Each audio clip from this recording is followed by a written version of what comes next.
تو آئیے میرے پیارے بچوں، عزیز طلباء کرام، اسی کے ساتھ ساتھ میں آپ کو ایک واقعہ اور بھی بتلا دیتا ہوں کہ ایک بڑے محدث گزرے ہیں جن کا نام ہے محدث بقی بن مخلد کا تاریخی کارنامہ ہے۔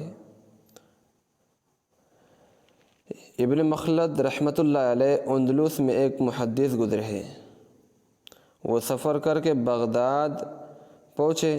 امام احمد بن حنبل رحمۃ اللہ علیہ سے حدیث پڑھنے کے لیے انہوں نے یہ سفر کیا۔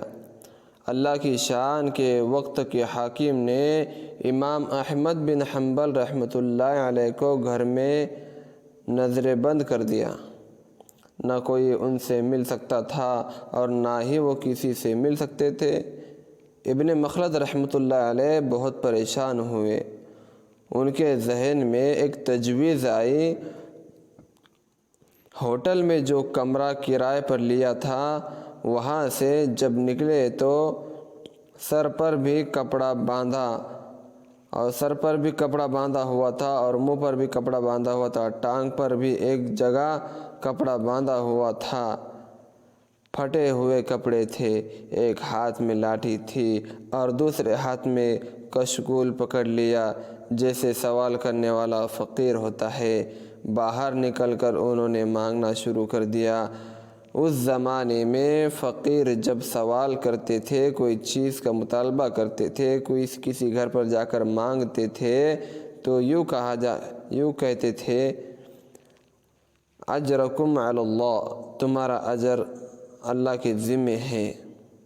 یہ الفاظ سن کر جنہوں نے دینا ہوا تھا وہ دے دیتے تھے۔ چنانچہ یہ صدا لگاتے ہوئے گلیوں میں جا رہے تھے۔ لوگوں نے سمجھا کہ یہ فقیر ہے، فقیر آدمی ہے، مانگنا اسی کا کام ہے، یہ مانگتے ہی رہے گا۔ کسی نے کچھ دے دیا اور کسی نے نہ دیا، اسی طرح صدا لگاتے رہے۔ وہ امام احمد بن حنبل رحمۃ اللہ علیہ کے دروازے پر پہنچ گئے۔ انہوں نے صدا لگائی۔ امام صاحب نے دروازہ کھولا کہ میں پیسے دوں۔ وہ کہنے لگے کہ حضرت، میں درہم و دینار کا طالب نہیں ہوں، میں حدیث کا طالب ہوں۔ کیا بات ہے، سبحان اللہ۔ طلباء کرام غور سے سنیے اور آگے کیا ہوا اس پر بھی توجہ دیجیے، باتیں مت کیجیے بھائی۔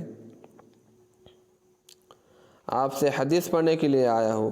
کون کہہ رہے ہیں؟ بقی بن مخلد رحمۃ اللہ علیہ۔ کس سے کہہ رہے ہیں؟ امام احمد بن حنبل سے، کہ کہا کہ میں آپ سے حدیث پڑھنے کے لیے آیا ہوں۔ انہوں نے فرمایا کہ میں تو نہیں پڑھا سکتا، آپ سے بات نہیں کر سکتا، حکومت مجھے بہت زیادہ سزا دیں گی۔ کہنے لگے کہ حضرت، میں اسی طرح فقیر اور بھکاری کے بھیس میں روزانہ آپ کے دروازے پر آیا کروں گا۔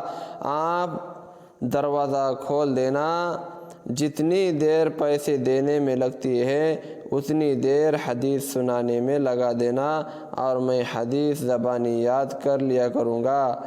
وہ 1 سال تک امام احمد بن حنبل رحمۃ اللہ علیہ کے دروازے پر آتے رہے، صدا لگاتے رہے اور امام احمد بن حنبل رحمۃ اللہ علیہ ان کو حدیث پڑھاتے رہے اور وہ حدیث سن کر یاد کرتے رہے۔ جب قیامت کے دن یہ لوگ اللہ تعالیٰ کے سامنے کھڑے ہوں گے اور کہہ رہے ہوں گے کہ اے اللہ، ہم نے تیرے دین کو ایسے ایسے حاصل کیا تو ہماری وہاں کیا حیثیت ہوں گی۔